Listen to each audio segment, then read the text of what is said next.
안녕하세요. 채널 제네시스 박 시청자 여러분. 오늘부터 제가 중요한 신문 기사에 대해서 이렇게 피드백을 드리는 시간을 좀 가져보려고 하는데, 여러분들은 어떤 뉴스를 보세요?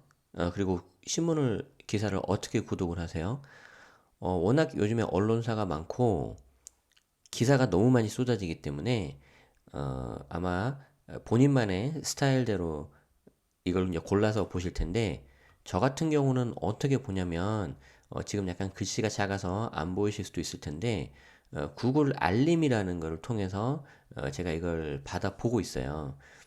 이제 제 그 책에 있었던 부동산 기사 특강이라는 책이 있는데, 그 부분에 있어서 제가 저자 특강을 할 때 좀 설명을 드렸었는데, 구글 알림이를 통해서 제가 중요하게 생각하는 키워드에 대해서 기사를 받아보고 있고, 그 기사를 한번 보고 이렇게 어, 지나가면 잊어버리잖아요. 그래서 그 기사를 제가 에버노트에 받아서 저만의 어떤 네이버화, 그래서 에버노트에 받아서 모두 다 그거를 저장해서 보고 있습니다. 나중에 그러면은 검색해서 보기도 굉장히 좋아요. 자, 그래서 여기 이제 보시는 화면이 이쪽이 이제 에버노트에 있는 화면이고, 제가 이제 아침에 이제 일찍 일어나서 공유하고 싶은 기사를 사실 이쪽 옆에다 몇 개 해놨어요. 그런데 제가 실제 어떻게 보는지 좀 제가 보여드리도록 하겠습니다. 자, 여기 이제 보시면은 화면에 이제 이쪽을 좀 보시고 제가 관심 있는 기사는 이쪽에 있는 내용을 보시면 될 것 같아요. 여기 보시면은 양도세 중과라는 키워드가 있고 지금 글자 좀 작죠. 그리고 저는 역세권 소형 이런 식으로 그리고 4차 산업 미래에는 4차 산업 굉장히 중요해요. 그리고 양도소득세, 부동산 세금, 속눈썹은 이제 제 와이프 때문에 넣어놓은 거고 그리고 소형 아파트, 임대사업, 절세, 주택임대사업 뭐 이런 식으로 해가지고 중요한 키워드들을 집어넣어 놓고 관심 있는 내용들을 다 보고 있어요. 자, 보면 양도세 중과를 했더니 지금 갑자기 뭐 이런 기사가 나오네. 임대사업자 등록을 해도 집 한 채 더 사면 양도세 중과 폭탄 맞을 수 있다. 자, 이 내용이 있는데 이 내용이 뭔지 바로 한번 보도록 하죠. 사실 이거 되게 좀 어려운 내용이에요. 여러분들 잘 아시는 그 여러분들 잘 아시는 원종훈 세무사님이라고 계시는데 그분이 쓴 글인데 잠시만요. 이렇게 해서 이제 봐야 되겠다. 그렇죠. 자, 여기 보시면 KB 닥터에서 이제 원종훈 세무사님 쓰신 건데 이게 이제 어떤 내용이냐면 제가 이제 기사 링크는 다 드릴게요. 그래서 이제 그거 나중에 차분히 보시면 좋은데 이게 이제 거주주택 비과세 특례에 대한 내용인데 이 부분이 올해 2월 달에 국세청 유권 해석이 나온 게 있어요. 이 예규가 이제 올해 2월에 나온 해석인데 사실 이게 저도 강의를 그렇게 했었었고 제가 알고 있는 되게 많은 세무사님들도 그렇게 안내를 하고 비과세라고 신고까지 마친 걸로 제가 알고 있는데 이번에 해석이 나오면서 이 부분이 양도세 중과가 될 수도 있다라고 지금 나와버린 거예요. 무슨 말이냐면 하나씩 좀 볼게요. 자, 여기 보시면 등록한 임대주택은 양도세 중과를 합법적으로 피할 수 있다고 되어 있죠. 그리고 의무임대 기간을 마친 임대주택은 양도세 중과 대상에서 제외되고 장기보유 특별공제도 가능하다고 나오는 게 있어요. 그리고 내가 가지고 있는 주택을 전부 다 임대주택 등록하고 등록하지 않은 주택이 하나만 있는 경우에도 가능해요. 그래서 이 경우에는 두 가지 정도 혜택이 나오는데 임대주택과 동일하게 양도세 중과에서 제외되고 장기보유 특별공제도 가능하고 두 번째 2년 이상 거주한 뒤 매각하는 경우에는 일가 1주택으로 비과세도 가능을 해요. 자, 그래서 예를 들어서 여기 이제 홍길동 씨 같은 경우에 주택이 3개가 있는데 이 중 2개의 주택을 임대주택으로 등록을 하는 거예요. 근데 이때 임대주택은 제가 다른 영상 그리고 강의 때도 말씀드렸지만 그냥 임대가 아니라 세법에서 말하는 장기 임대주택이 돼야 돼요. 자, 그렇게 하고 남아있는 주택이 A주택 하나라면 얘는 양도세 중과가 아니라 일반과세가 되는 거죠. 그리고 여기에서 2년 이상 거주했다면 일가구 1주택으로 비과세도 가능하죠. 왜? 내가 2년 이상 거주한 주택을 양도할 때 등록한 장기임대주택이 있다면, 즉 이 경우에 B하고 C가 되는 거죠. 얘는 주택수에서 제외가 돼요. 제외가 돼요. 그런데 이 녀석이 양도소득세 중과를 판단할 때는 등록된 임대주택도 주택 숫자에 포함되는 거예요. 어.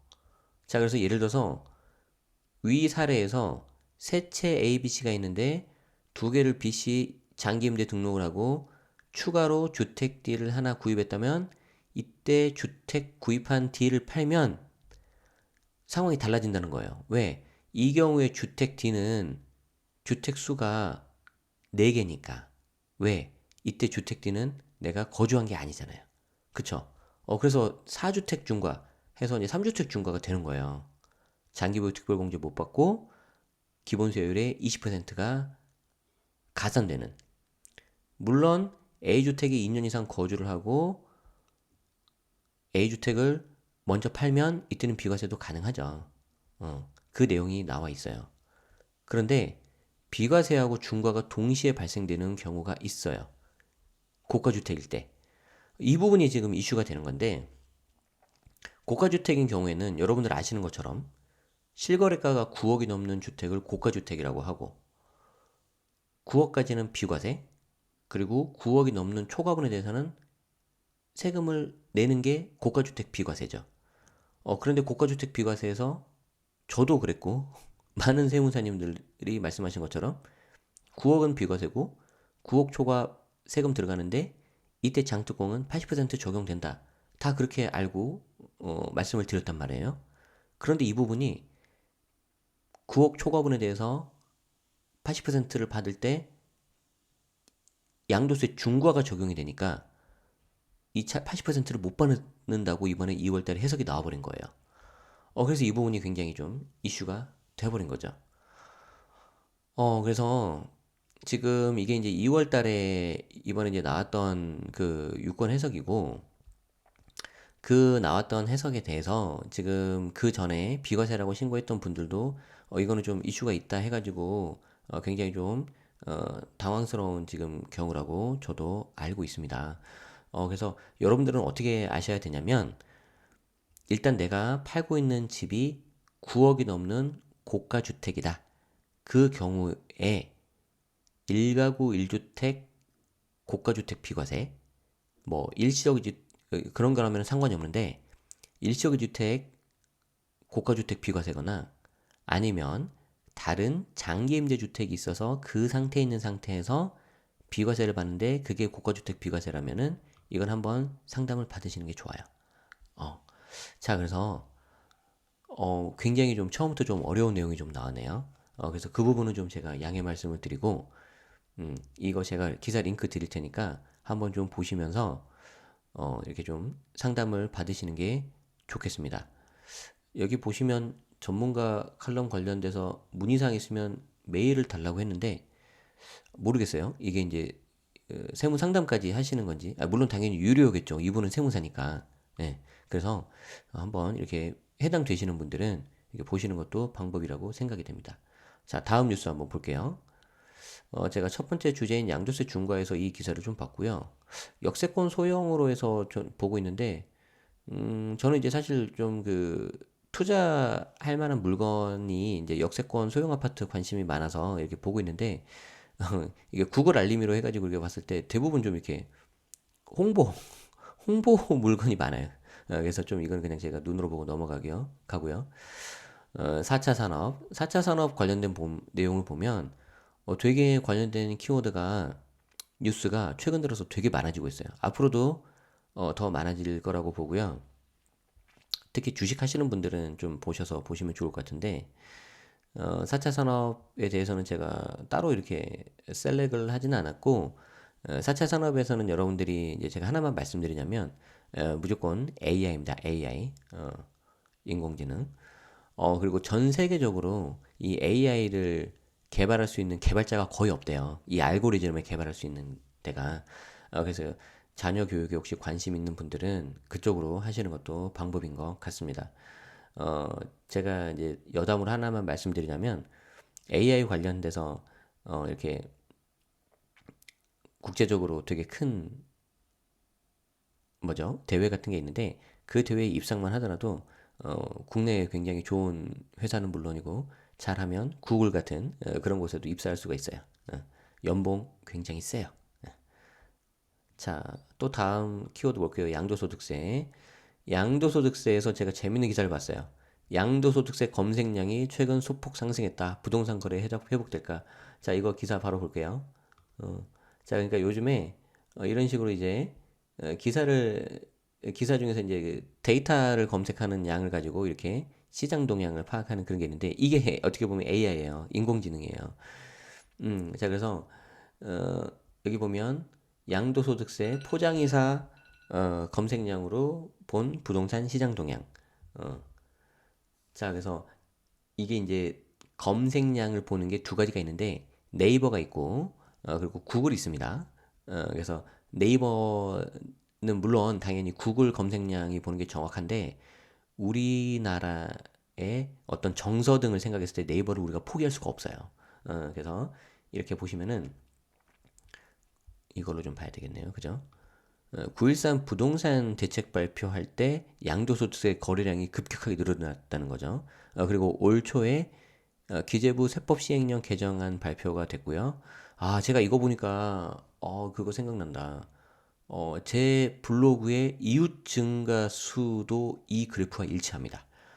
정말이에요. 나중에 제가 기회 되면 보여드릴게요. 그래서 제 블로그도 연초 그리고 어떤 세법 개정 나왔을 때 그때 이후 추가가 급격하게 느는 걸 알 수가 있어요. 간단하게 말씀드렸고 네이버 여기 보면 네이버 트렌드 활용으로 나오죠. 이렇게 네이버 트렌드 이렇게 해서 활용해 보라는 내용이 나오고 있고요. 물론 이 양도소득세와 포장이세에 대한 관심도가 이렇게 우연의 일치라고 보기 어렵다. 그래서 상관관계가 없다는 가정이 성립되는 거예요. 물론 이제 그 가정이 맞는지 안 맞는지 검증을 해야 되겠죠. 어, 그리고 이제 이렇게 월별 데이터를 보기도 했네요. 이쪽에서. 그래서 월별 데이터를 이렇게 통해 봐서 이런 식으로 보는 경우가 있었다. 되게 재밌죠. 그래서 이거 한번 제가 링크 드릴 테니까 보시면 좋을 것 같습니다. 자, 이런 식으로 기사 분석하는 거예요. 이런 식으로. 여기 보니까 양도소득세에 있어서도 또 나왔네. 임대사업자 등록하면 하더라도 집 한 채 더 사면 양도세 중과 폭탄 맞을 수 있다. 아까 제가 본 그거였고요. 재건축 연한 늘리고 민간 택지 분양가 상한제 도입 가능성. 이거는 지금 분양가 상한제는 지금 도입될 것 같다 가는 분위기죠 지금. 자, 부동산 세금 쪽에 보면은 아까 그 기세가 또 나왔네. 자, 그리고 속눈썹 패스하겠습니다. 소형 아파트 얘도 역세권 소형하고 비슷하게 좀 뭐랄까 광고가 좀 많이 나와요. 다음에는 이런 거는 제가 그냥 패스할게요. 자, 임대사업. 자, 6월 임대사업 등록자 급감한 이유가 뭐냐? 이거 제가 잠깐 보겠습니다.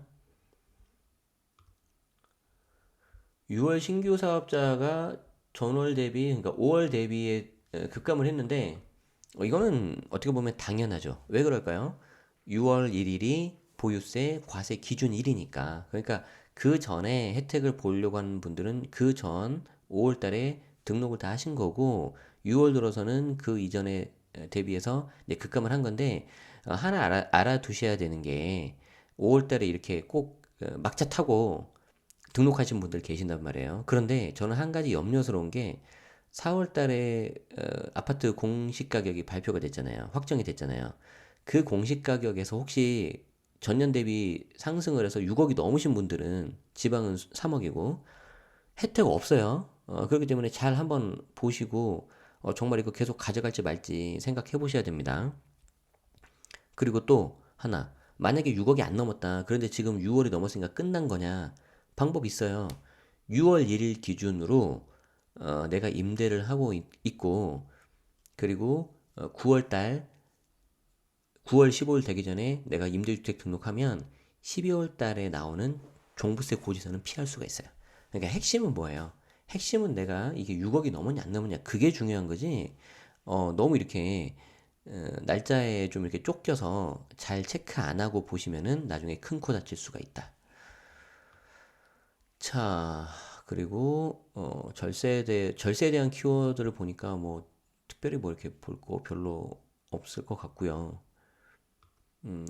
주택 임대 사업 보니까 이번에도 6월 임대 사업 등록자 급감한 이유. 그러니까 이렇게 키워드가 다른데 계속해서 걸리는 기사들이 어떻게 보면 좀 좋은 거죠. 그리고 한남 더힐, 나인원 한남처럼 임대 후 분양으로 분양가 상한제 벽을 넘을 수 있을까? 이거 관심 가죠? 그래서 봐야죠. 네. 자, 한남 더힐, 나인원 한남처럼 임대 후 분양을 해서 분양가 상한제 벽을 넘을 수 있을 거냐? 그러니까 이제 분양가 상한제가 들어가면 말 그대로 뭡니까? 분양가에다가 일정 부분 가격을 올리지 마라고 하는 게 이제 분양가 상한제잖아요. 그런데 이걸 이제 과거에서부터 계속 시행하고 실패하고 했던 그런 정책이라서 지금 전문가들조차 왜 이걸 다시 꺼내 드는 거냐라고 좀 반응이 별로 안 좋단 말이에요. 자, 그런데 과거에 그럼 어떻게 했을까? 한남 더일 아시죠? 아는데 우리가 가보기는 힘든. 자, 이게 이제 저도 한번 가보고 싶은데 이 경우에 2007년 민간 택지에 대한 분양가 상한제가 도입되자 이를 피하기 위해서 선임대 후분양 방식으로 공급이 됐다는 거예요. 자, 이렇게 했을 때 어떻게 된다? 선임대를 하니까 분양가 상한제를 피해가고 그 일정 기간 임대 기간이 지나고 나면 다시 분양으로 전환을 해서 제대로 된 가격을 받을 수가 있었다는 거죠. 자, 그래서 여기 보면 4년 의무 임대 기간이 지난 뒤 감정가대로 분양 전환을 하는 방식인데 만약에 상한제를 적용받았다면 평당 2천만 원에 그쳤을 거다. 그런데 이걸 2013년에 분양 임대 끝나고 분양을 이제 임대 전환하니까 가격이 5천에서 8천 정도로 달했다. 이렇게 된 거였죠.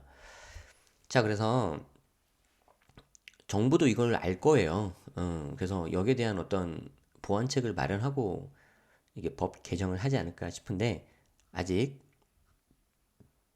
최종 확정된 건 없으니까 조금 더 기다려 보고 이렇게 변경된 사항이 나오면 말씀드리겠습니다. 그래서 이제 기사가 어, 분석이 좀 잘 되어 있으니까 제가 오늘 본 내용들 기사 링크 드리도록 하겠습니다. 자, 어떠세요? 저는 항상 이렇게 그날 있었던 뉴스를 이런 식으로 해서 구글 알림이를 통해서 이렇게 봤습니다. 물론 여기에서 이제 네이버에서 따로 보기도 하고요. 그리고 제가 좀 좋아하는 그런 뉴스 플랫폼이 또 있어요. 그래서 그걸 가지고 또 보기도 하는데 차차 설명을 드리도록 하겠습니다. 그래서 어, 되게 영상도 그렇게 길지도 않고 어떻게 보면 이거 뭐야 별로 이거 뭐 편집도 뭐 이렇게 하고 좀 보기도 힘드네라고 생각하실 수 있겠지만 제 나름대로 의미한 게 있고 뭔가 이제 꾸준하게 좀 해보겠다라는 생각이 들어서 이렇게 시도한 거고요. 물론 더 시간이 지나면 더 도움되는 영상을 드리도록 하겠습니다. 자, 오늘 2019년 7월 12일 부동산 기사 분석은 여기에서 마치도록 하겠습니다. 이상 채널 제네시스 박이었습니다. 고맙습니다. 여러분 오늘 하루 행복하세요.